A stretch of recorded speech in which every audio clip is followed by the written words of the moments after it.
Mazito yameibuka usiku wa manane kuhusiana na kifo cha mbunge wa Emuru wa Dikri, Johana Ng'eno. Ujambo na karibu kwa taarifa zetu za Kenyascope, ambapo tunakufanyia uchambuzi wa kina ili uweze kufurahia taarifa zetu kila wakati. Subscribe, like na kushare content zetu. Na kifo cha mbunge wa Emuru wa Dikri, Johana Ng'eno, kufuatia ajali ya helikopta katika kaunti ya Nandi kimeibua maswali mazito na wito wa uchunguzi wa kina kuhusiana na mazingira yaliyopelekea ajali hiyo mbaya iliyogharimu maisha ya watu 6.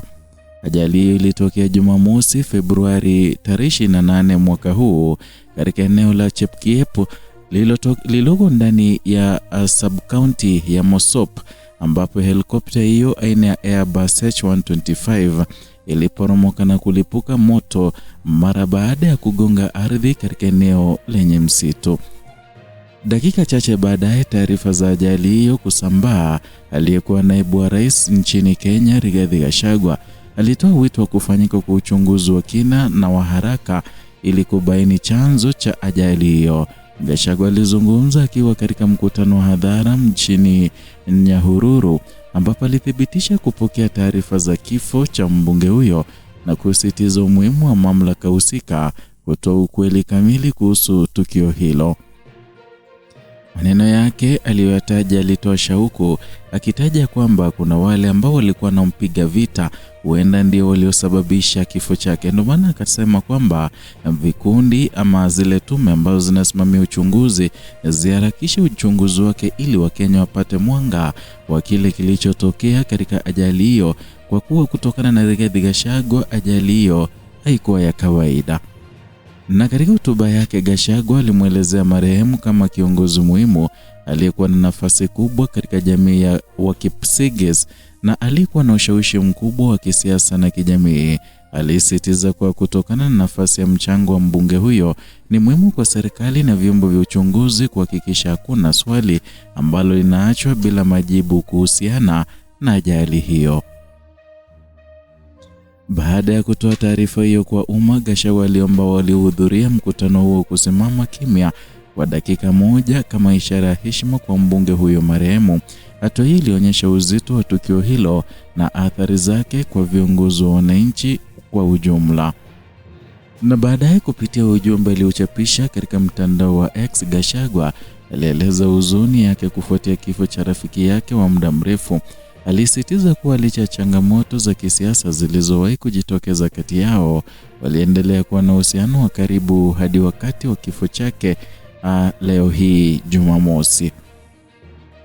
Gachagua aliendelea kusisitiza kuwa uchunguzi wa ajali hii unapaswa kufanywa kwa haraka na matokeo yake kuwekwa wazi kwa umma ili kuondoa uvumi na kutoa ukweli kuhusu kilichotokea. Na wito wake umeongeza shinikizo kwa mamlaka zinazohusika na uchunguzi wa ajali za anga nchini Kenya kuchukua hatua za haraka. Ajali ilihusisha helikopta iliyokuwa imesajiliwa kwa nambari 5YDSB ambayo iliripotiwa kupoteza udhibiti na kuanguka kabla ya kulipuka moto. Mashahidi wa eneo hilo walieleza kuwa waliona moshi mzito ukitoka msituni kabla ya kufika eneo la tukio la kukuta mabaki ya helikopta yakiwa yameungua kabisa. Kamanda wa polisi wa kaunti ya Nandi, Samuel Mukuusi, alithibitisha kuwa watu wote 6 waliokuwa ndani ya helikopta hiyo walifariki dunia papo hapo, na vikosi vya usalama na uokoaji walifika eneo la tukio hilo muda mfupi baadaye, lakini hawakupata manusura yeyote. Na taarifa zinaonyesha kuwa kabla ya ajali hiyo, mbunge Ng'eno alikuwa amehudhuria hafla katika eneo la Endebess mapema siku hiyo ya leo kabla ya kupanda helikopta hiyo kwa safari iliyokatishwa ghafla kwa ajali hiyo mbaya. Na kifo cha mbunge huyo kimeibua maombolezo makubwa miongoni mwa viongozi wa kisiasa na wananchi kote nchini. Mbunge wa Kiharu, Ndindi Nyoro, alieleza tukio hilo kama kushtua na lenye huzuni kubwa. Alibainisha kuwa taifa limepoteza viongozi muhimu waliokuwa wakihudumia wananchi. Mbunge wa Suba Kaskazini, Millie Odhiambo, naye alieleza huzuni yake kufuatia kifo cha mbunge huyo, akimtaja kama rafiki na kiongozi aliyekuwa na mchango mkubwa katika siasa za Kenya. Upande wake, mbunge wa Mumias Mashariki Peter Salasia alimweleza marehemu kama kiongozi aliyekuwa na moyo wa kuhudumia wananchi, akibainisha kuwa safari yake ya mwisho ilihusisha kusaidia waathirika wa mafuriko. Na mbunge wa Embakasi Mashariki Babu Owino alielezea kifo hicho kama pigo kubwa si tu kwa familia ya marehemu bali pia kwa Parliament of Kenya na taifa kwa ujumla, akibainisha kuwa marehemu alikuwa kiongozi aliyejitolea kikamilifu katika majukumu yake ya umma. Na maisha ya Johana Ng'eno yalikuwa mfano wa safari ya kupanda kutoka mazingira magumu hadi kufikia nafasi ya uongozi wa kitaifa.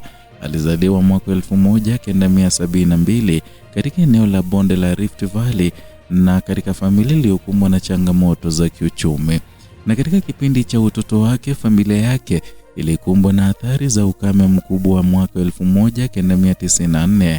Aliliwa lazimu kuhamia eneo la Molo kutafuta fursa bora za maisha.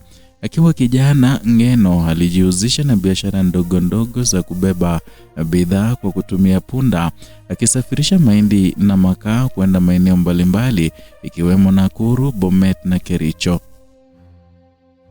Ng'eno alipata elimu yake ya msingi katika Mogondo Primary School kabla ya kujiunga na Maseno School kwa elimu ya sekondari. Baadaye aliendelea na masomo ya juu nje ya nchi ambapo alipata shahada ya sheria kimataifa kutoka Kyiv TSN University nchini Ukraine. Aliporejea nchini Kenya, aliendelea na masomo yake ya sheria katika Mount Kenya University kabla ya kuhitimu shahada ya uzamili na katika masomo ya kimataifa kutoka University of Nairobi. Elimu hii ilimwezesha kujenga msingi imara wa uongozi na huduma kwa umma. Ng'eno aliingia katika siasa mwaka 2007 ambapo aligombea nafasi ya ubunge katika eneo la Kilgoris. Ingawa hakushinda katika uchaguzi huo, aliendelea kujijenga kisiasa hadi mwaka 2013 aliposhinda uchaguzi wa kwanza wa ubunge katika eneo jipya la Emurua Dikri. Aliendelea kushinda tena katika chaguzi za mwaka 2017, mwaka 2022, hali iliyodhihirisha imani kubwa waliokuwa nayo wapiga kura kwake. Na katika kipindi cha uongozi alijulikana kwa msimamo wake thabiti katika masuala ya haki za wananchi na maendeleo ya jamii. Bungeni, Ng'eno aliwahi kuhudumu kama mwenyekiti wa kamati ya makazi, mipango miji na kazi za umma, ambapo alisimamia masuala muhimu yanayohusiana na maendeleo ya miundombinu na makazi nchini. Na katika eneo lake la Emurua Dikri alihusika katika miradi mbalimbali ya maendeleo ikiwemo ujenzi wa barabara, utoaji wa ufadhili wa masomo kwa wanafunzi wasiojiweza na vilevile kuboresha upatikanaji wa elimu kupitia usambazaji wa mabasi ya shule. Mbunge huyo pia alijulikana kwa msimamo wake katika masuala ya usalama, hasa kufuatia matukio ya vurugu katika eneo la Angata Barikoi mwaka 2025 ambapo alishinikiza haki ipatikane kwa raia walioathirika. Kifo chake kimeacha pengo kubwa katika uongozi wa kisiasa na jamii ya Wakipsigis, ambapo alikuwa kitambulika kama mmoja wa viongozi wenye ushawishi mkubwa. Ajali hiyo sasa imekuwa chini ya uchunguzi wa mamlaka husika, huku wataalamu wa usalama wa anga wakitarajiwa kuchunguza mabaki ya helikopta, rekodi za mawasiliano pamoja na hali ya hewa wakati wa tukio hilo ili kubaini chanzo halisi cha ajali hiyo. Na kwa mujibu wa taratibu za kawaida za uchunguzi wa ajali za ndege nchini Kenya, wachunguzi hukusanya ushahidi kutoka eneo la tukio, kufanya uchambuzi wa kiufundi wa vifaa vya ndege na kuhoji mashahidi ili kubaini mlolongo wa matukio yaliyosababisha ajali. Wito wa viongozi mbalimbali wakiongozwa na aliyekuwa naibu rais Rigathi Gachagua umeongeza umuhimu wa kuhakikisha uchunguzi huu umefanywa kwa uwazi na kwa uwajibikaji ili kutoa majibu kwa familia za waathirika wa taifa kwa ujumla. Kwa sasa familia ya marehemu, viongozi wa kisiasa na wananchi wanaendelea kuomboleza kifo cha kiongozi huyo, huku wakisubiri majibu rasmi kuhusu chanzo cha ajali hiyo.